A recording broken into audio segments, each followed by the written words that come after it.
Hi guys, welcome to wealthdeco.com। मेरा नाम है देव। सो गाइस, आज के इस वीडियो में हम लोग बात करने वाले हैं एसबीआई एएमसी की तरफ से जितने भी बेस्ट म्यूचुअल फंड है जो आप 2023 के लिए यहाँ पे कंसीडर कर सकते हो। अगर आपको एसआईपी शुरू करनी है, अगर आपको लमसम इन्वेस्टमेंट करना है, तो एसबीआई की तरफ से कौन से ऐसे बेस्ट म्यूचुअल फंड है जिसके लिए लॉन्ग टर्म के लिए आप पैसा लगा सकते हो और 2023 के अंदर वो काफी ज्यादा आउट परफॉर्म कर सकते हैं। तो देखिए गाइस, सबसे पहले अगर मैं एएमसी की बात करूं कि एसबीआई एएमसी को क्यों चूज करना चाहिए, तो देखिए 32 साल इसको यहाँ पे हो चुके हैं। 134 से ज्यादा स्कीम ये अभी राइट नाउ रनिंग करती है। 7 लाख करोड़ से भी ज्यादा इसके अंदर पैसा लग चुका है। अगर आप सबसे ज्यादा पैसा लगाने वाले एएमसी की बात करेंगे तो उसमें हमेशा एसबीआई का यहाँ पे नाम आता है।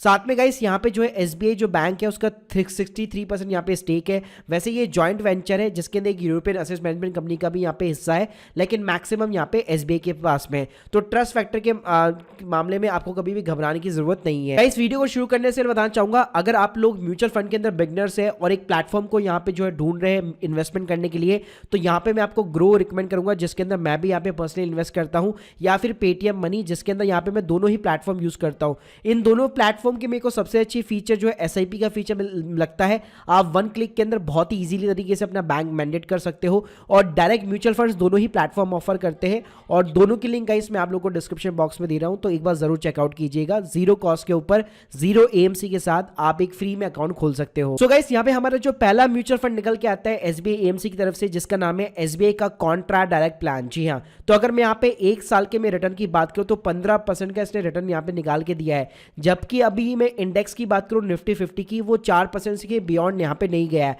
इसका मतलब है इसने अपने इंडेक्स को भी यहाँ पे बीट किया है। इसके अंदर large cap, mid cap, small cap तीनों टाइप की यहाँ पे कंपनियां शामिल है। साथ में कैसे अगर मैं 5 साल का सीएजीआर की बात करूँ तो 14% से भी ज्यादा का पर एनम का रिटर्न इसने निकाल के दिया है। कैटेगरी में बात करूँ, जो वैल्यू ओरिएंटेड कैटेगरी होती है, जो कॉन्ट्रैक्ट कैटेगरी होती है, उसमें भी आप देख सकते हैं नंबर 1 रैंकिंग के ऊपर हमेशा एसबीआई का नाम आता है। साथ में गाइस जो वैल्यू रिसर्च फर्म है उसने उसको 5 स्टार की यहाँ पे रेटिंग दे रखी है। एक्सपेंस रेशियो की बात करूँ तो 1.04 का है। पैसे की बात करूँ यानी कि एयूएम साइज की, तो 6000 करोड़ से भी ज्यादा इसके अंदर पैसा लग चुका है। इस फंड के अंदर गाइस अगर मैं होल्डिंग की बात करूँ तो ICICI bank, HDFC bank, Infosys, tube investment यानी कि लार्ज कैप स्मॉल कैप यहाँ पे दोनों शामिल है। साथ में गाइस अगर आप इस फंड की यहाँ पे परफॉर्मेंस चेक करेंगे तो आप मेरी स्क्रीन के सामने देख सकते हैं 2016 से लेकर 2022 तक के पीरियड में कभी भी इस फंड ने यहाँ पे नेगेटिव रिटर्न जनरेट करके नहीं दिए, एक्सेप्ट इन 2018 जब यहाँ पे इसका जो कैटेगरी एवरेज है वो भी यहाँ पे माइनस के अंदर गया हुआ है।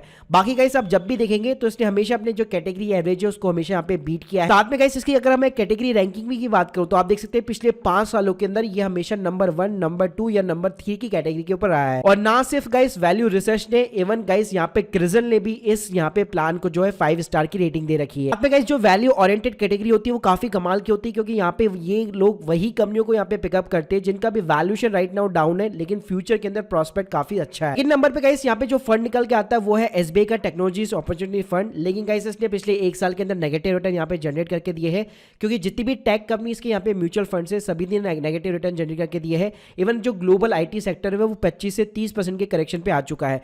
तो अभी अगर राइट नाउ आप रैंकिंग के हिसाब से देखेंगे तो फर्स्ट नंबर पे टाटा डिजिटल इंडिया है, सेकंड नंबर पे आईसीआईसीआई प्रूडेंशियल है और थर्ड नंबर पे एसबीआई टेक्नोलॉजीज है। लेकिन जिसने जितने ज्यादा रिटर्न निकाल के दिए उतने धड़ाम से वो 1 साल के अंदर गिरा भी है। फिर भी गाइस स्टिल गिरने के बाद में भी अगर आप 5 साल का सीएजीआर निकालेंगे तो पूरी एसबीआई एएमसी के अंदर जो सबसे ज्यादा रिटर्न जो निकाल के दिए वो इस फंड ने निकाल के दिए हैं। अगर इसमें एक्सपेंस रेशियो की बात करूं तो 0.90 का यहाँ पे एक्सपेंस रेशियो है। 2000 करोड़ से भी ज्यादा का इसके अंदर पैसा लगा हुआ है। इसके अंदर टीसीएस, भारती एयरटेल, नेटफ्लिक्स यानी कि जो यूएस की कंपनियां हैं वो भी इसके अंदर यहाँ पे शामिल है इनके पोर्टफोलियो के अंदर। प्लस गाइस अगर आप यहाँ पे एनुअल रिटर्न्स भी देखेंगे तो आप मेरी स्क्रीन के सामने देख सकते हैं 2016 से लेकर 2022 तक के पीरियड में केवल 2022 के अंदर इसने केवल नेगेटिव के अंदर रिटर्न जनरेट करके दिए और जितनी भी आईटी सेक्टर है वो भी यहाँ पे नेगेटिव में गया है 2022 के अंदर। बाकी उसके पहले यहाँ पे 2016 के अंदर गया था, तब ज्यादा नेगेटिव में नहीं गया था। बाकी बीच का अगर आप पीरियड देखेंगे तो ये बिल्कुल आपको पॉजिटिव दिखाएगा। इवन बेस्ट क्वार्टर की भी मैं बात करूँ तो कोविड के बाद में भी, कोविड के टाइम में भी आप Q3 देख सकते हैं, काफी अच्छे रिटर्न इसने यहाँ पे बना के दिए थे। और इसका जो कैटेगरी एवरेज है अपने इंडेक्स फंड का यानी कि जो टेक्नोलॉजी फंड्स होते हैं उसको भी ये हमेशा बीट करता हुआ नजर आया है। तो गाइस ये एक थीम बेस्ड यहाँ पे कैटेगरी है यानी कि टेक्नोलॉजी। इसके साथ में मैं आपको एक और म्यूचुअल फंड रिकमेंड करना चाहूंगा जो कि है एसबीआई का कंजम्पशन अपॉर्चुनिटीज फंड। जी हाँ, तो देखिए यहाँ पे टैक्स सेक्टर और जो कंजम्पशन सेक्टर है ये दोनों ही एवरग्रीन रहने वाले हैं। कंजम्पशन में मोस्टली आपका एफएमसीजी जो सेक्टर हो गया या जो रोजमर्रा की हमारी जिंदगी जो चीजें होती है जो कंपनी बनाती है उन कंपनियों के यहाँ पे स्टॉक्स हो गए।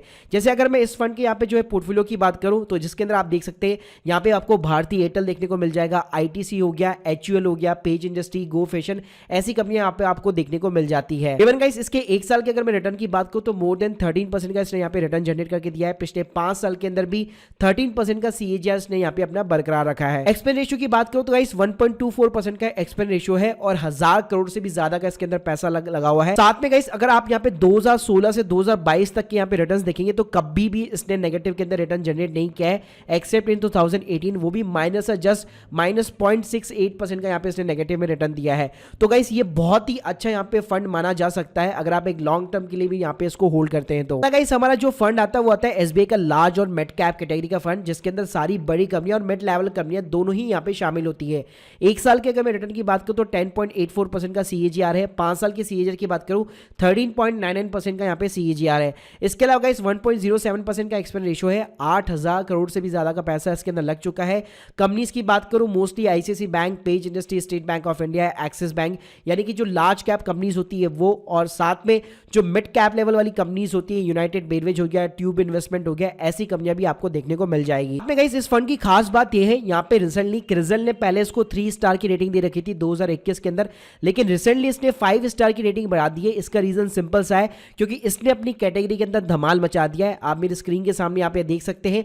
पिछले गाइस अगर मैं 1 साल से 5 साल तक की बात करूं तो हमेशा ये टॉप 5 कैटेगरी के अंदर आया है और हमेशा अपने कैटेगरी एवरेज को यहाँ पे इसने बीट किया है। इवन गाइस अगर आप पिछले यहाँ पे 2016 से लेकर 2022 तक के रिटर्न्स भी यहाँ पे कंपेयर करते हैं तो केवल सिर्फ 2018 में से नेगेटिव रिटर्न जनरेट किए थे, बाकी सब पीरियड के अंदर इसने पॉजिटिव के अंदर यहाँ पे रिटर्न निकाल के दिए हैं और हमेशा अपने कैटेगरी एवरेज और निफ्टी 50 को यहाँ पे बीट किया है। अगला गाइस यहाँ पे SBI की तरफ से जो फंड है वो थोड़ा सा हाईली रिस्की है, क्योंकि ये स्मॉल कैप कैटेगरी का फंड है, लेकिन ऑब्वियसली बात है जहां पे आपका हाई रिस्क होगा तो रिटर्न भी उतने ही आपको अच्छे मिल सकते हैं फ्यूचर के अंदर। तो यहाँ पे नाम है गाइस SBI का स्मॉल कैप फंड। तो जितनी भी स्मॉल कैप साइज वाली कंपनीज होती है उसके अंदर ये अपना पैसा लगाता है। पिछले 5 साल का जो CAGR है वो मोर देन 16% का यहाँ पे CAGR दिया हुआ है। और सबसे अच्छी बात गाइस ये वैल्यू रिसर्च ने इसको 4 स्टार की रेटिंग दे रखी है। एक्सपेंस रेशियो की बात करूं काफी कम है, जस्ट 0.71% का है और सबसे ज्यादा यहाँ पे AUM साइज है इसका 14,000 करोड़ से भी ज्यादा का इसके अंदर पैसा लगा हुआ है। कंपनीज की गाइस अगर मैं बात करूं तो यहाँ पे आपको ब्लू स्टार, वेदांत फैशन, ऐसे कई सारी यहाँ पे आपको स्मॉल कैप वाली कंपनियां देखने को मिल जाएगी। इसके अलावा गाइस क्रिजल ने भी यहाँ पे अपनी जो रेटिंग है, पहले इसने सिर्फ 2 स्टार की यहाँ पे रेटिंग दे रखी थी, लेकिन रिसेंटली सितंबर के इसने 3 स्टार की रेटिंग यहाँ पे बढ़ा दी है। उसका रीजन यही है कि इस फंड ने अच्छे परफॉर्मेंस यहाँ पे प्रोवाइड किए हैं। तो आप मेरी स्क्रीन के सामने यहाँ पे देख सकते हैं। अगर यहाँ पे मैं ईयरली बेस पे भी कंपेयर करूं तो 2018 के अंदर ये -18% से नेगेटिव में रिटर्न जनरेट करके इसने दिए थे।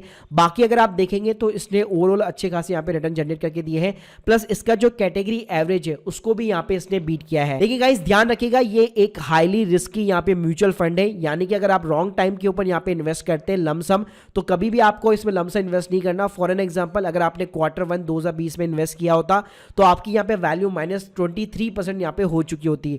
तो यहाँ पे जो स्मॉल कैप कैटेगरी के जो फंड्स होते हैं उसमें आपको हमेशा सजेशन दूंगा, हमेशा एज ए SIP यहाँ पे आपको रन करनी चाहिए। और बाकी मैंने आपको जितने भी फंड्स बताए उसमें भी हमेशा आपको SIP रन करनी चाहिए। केवल जो लार्ज और मिड कैप वाला जो फंड था उसके अंदर आप लमसम लगा सकते हैं, वो भी तब लगाइएगा जब आपको लगता है मार्केट काफी ज्यादा गिर चुका है और ये सही टाइम है यहाँ पे एज ए लमसम इन्वेस्ट करने का। Guys, hope you like this video, please subscribe channel. अगर आप लोगों की कोई भी डाउट्स है कमेंट बॉक्स में जरूर बताइएगा। Thank you guys, thank you very much.